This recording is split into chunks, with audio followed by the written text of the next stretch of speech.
My name is William. I'm 85 years old, and I never asked why she was really crying. I saw her cry dozens of times over the years, maybe more. I stopped counting somewhere along the way, but I never asked why. Not really. I'd ask if she was okay. I'd offer her a tissue. I'd pat her shoulder and tell her it would be fine, whatever it was. But I never sat down and asked her to tell me what was happening inside her, what was breaking, what she needed me to understand. I thought I was being helpful, comforting. I thought that's what you did when someone cried. You calmed them down. You made it stop. It never occurred to me that maybe she didn't need it to stop. Maybe she just needed me to stay. My wife's name was Margaret. We were married for 58 years. She died 3 years ago, quietly, in a hospital room with pale green walls and a window that looked out over a parking lot. I was holding her hand when she went, and in those last few minutes, when her breathing got shallow and her eyes stayed closed, I kept thinking about all the times I'd seen her cry and walked away. Not physically. I didn't leave the room, but I didn't stay either, not in the way that mattered. The first time I remember seeing Margaret cry was about 6 months after we got married. We were living in a small apartment on the second floor of an old building. 1 bedroom, a kitchen barely big enough for 2 people to stand in at the same time. I came home from work one evening and found her sitting on the couch with her face in her hands. I could hear her crying before I even closed the door. I set my briefcase down, took off my coat, walked over and sat beside her. I said, "Hey, what's wrong?" She didn't answer right away. She just kept crying. Soft, shaky breaths, her shoulders moving up and down. I put my hand on her back. I said, "It's okay. Whatever it is, it's okay." She wiped her face with the back of her hand and said, "I called my mother today." I waited. She said, "She told me my father's not doing well. The doctors don't think he has much time." Her father had been sick for a while, heart problems. I knew it was serious, but I didn't know it had gotten that bad. I said, "I'm sorry, Marg. That's hard." She nodded, wiped her eyes again. I said, "Do you want to go see him? We can drive down this weekend if you want." She said, "I don't know, maybe." And then she got quiet. I sat there for a minute, my hand still on her back, and then I said, "You want me to make dinner? I can heat up the leftovers from yesterday." She said, "Okay." So I got up, went to the kitchen, started warming up the food, and that was it. She stopped crying. We ate dinner. We went to bed. I thought I'd handled it well. Looking back now, I don't think she was crying just because her father was sick. I think she was crying because she was scared, because she didn't know how to lose someone she loved, because she was 23 years old and realizing that people don't stay forever. And maybe she needed me to sit with that, to let her say it out loud, to ask her what it felt like, to tell her I understood, or that I didn't understand but I wanted to. But I didn't. I offered to fix it, to drive her somewhere, to make dinner. I turned her grief into a problem I could solve. And when she stopped crying, I thought that meant I'd done the right thing. Margaret cried a lot over the years, not every day, not even every week, but enough that I got used to it. She cried when our first son was born, and the delivery was harder than either of us expected. She cried when her mother died. She cried when our youngest moved out and the house felt too quiet. She cried during movies sometimes, during commercials, during songs on the radio that reminded her of something. And every time I did the same thing. I asked if she was okay. I told her it would be fine. I waited for her to stop.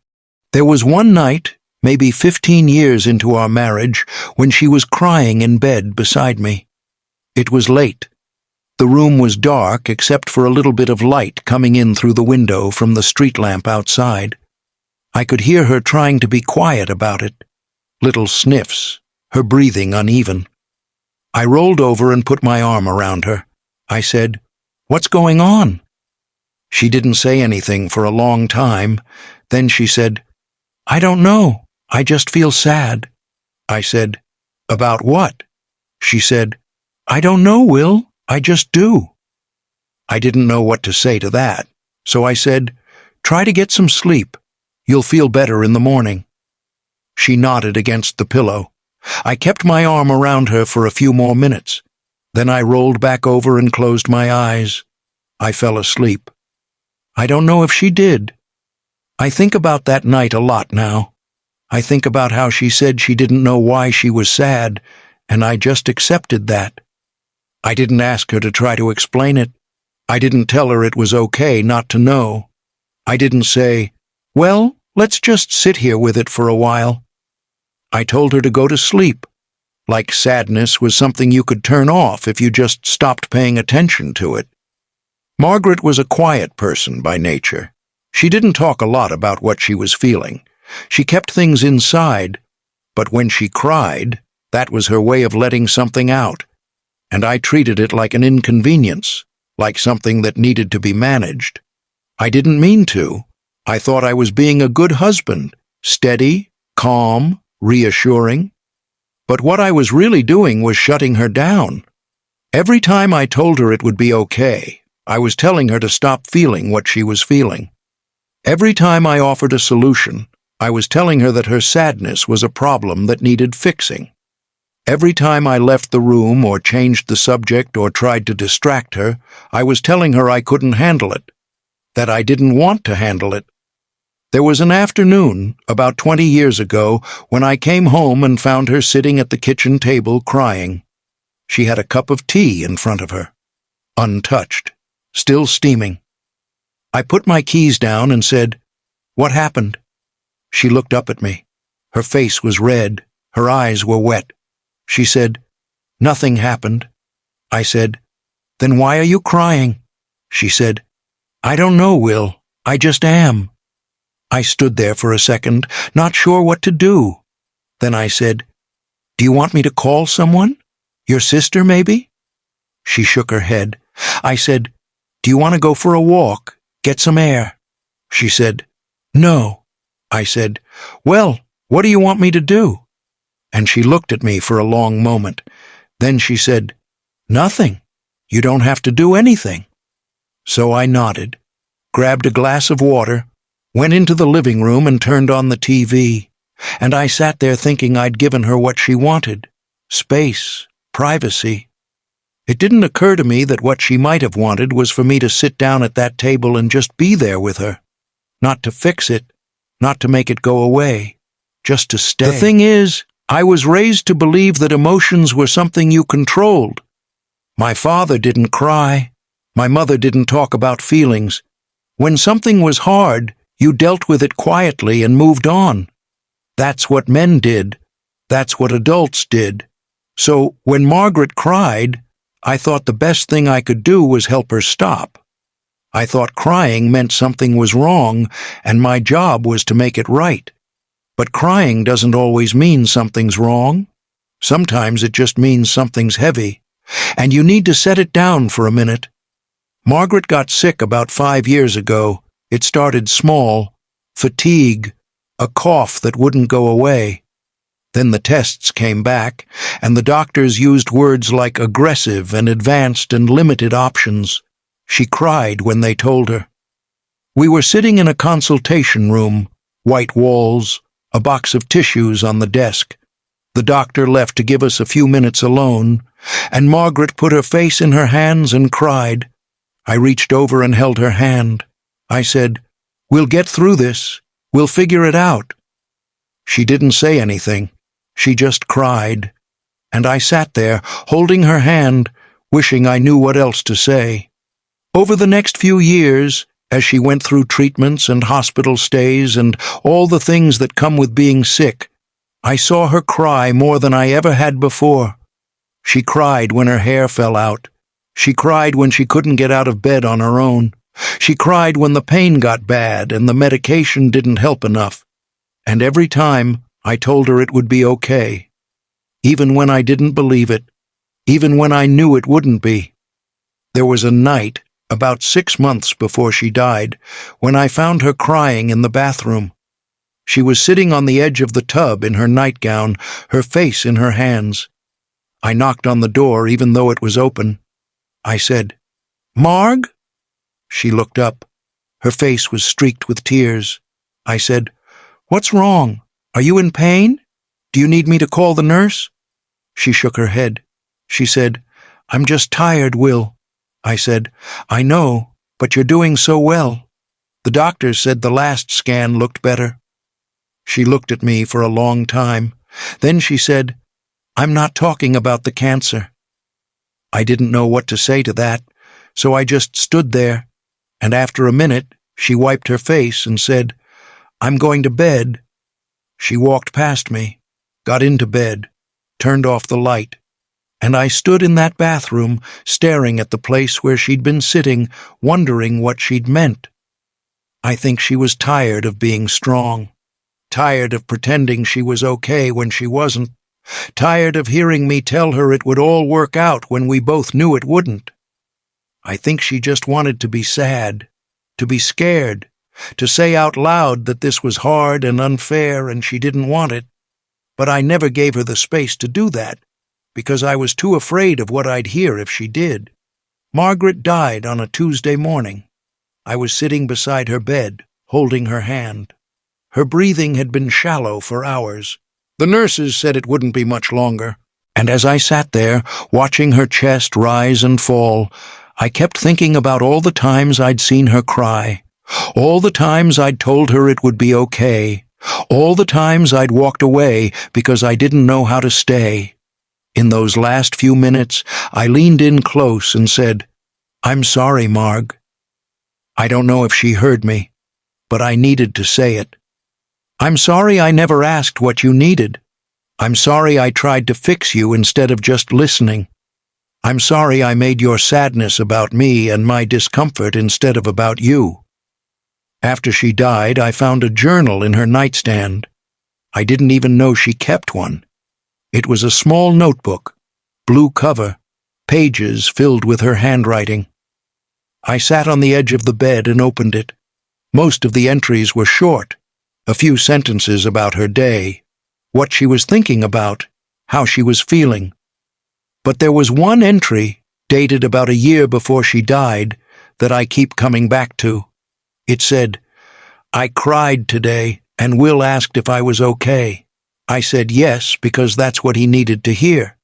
But I wasn't okay. I haven't been okay in a long time, and I don't think he knows that. Or maybe he does and just doesn't know what to do with it. I wish I could tell him that I don't need him to fix it, I just need him to see it." I read that entry over and over. I sat there on the bed, holding that notebook, and I finally understood. She didn't need me to make her stop crying. She needed me to see her, to witness what she was carrying, to sit with her in it, even when it was uncomfortable. Especially when it was uncomfortable. I think about all the times she cried and I walked away, all the times I offered solutions instead of presents, all the times I told her it would be fine when what she needed was for me to say, "I know it's not fine, and I'm here anyway." I think about that night when she said she was tired and I told her the scan looked good. I think about the afternoon at the kitchen table when she said she didn't know why she was crying and I left the room. I think about the first time when we were newlyweds and her father was dying, and I made dinner instead of staying on that couch. I never asked why she was really crying, because I was afraid of the answer. I was afraid she'd tell me something I couldn't fix. I was afraid I'd feel helpless. I was afraid her pain would become mine, and I didn't know how to carry both. So I kept her at arm's length. I turned her tears into tasks, problems to solve, moments to get through. And in doing that, I missed her. I missed the person underneath the crying, the person who just needed to be seen. I'm 85 years old now, and I live alone in the house we shared for 50 years. Some days I walk past the couch where she used to sit and cry, and I imagine sitting down beside her, not saying anything, not offering anything, just sitting there, staying there, letting her know that whatever she was feeling, she didn't have to feel it alone. I can't go back and do it differently. I can't sit at that kitchen table and ask her to tell me what's heavy.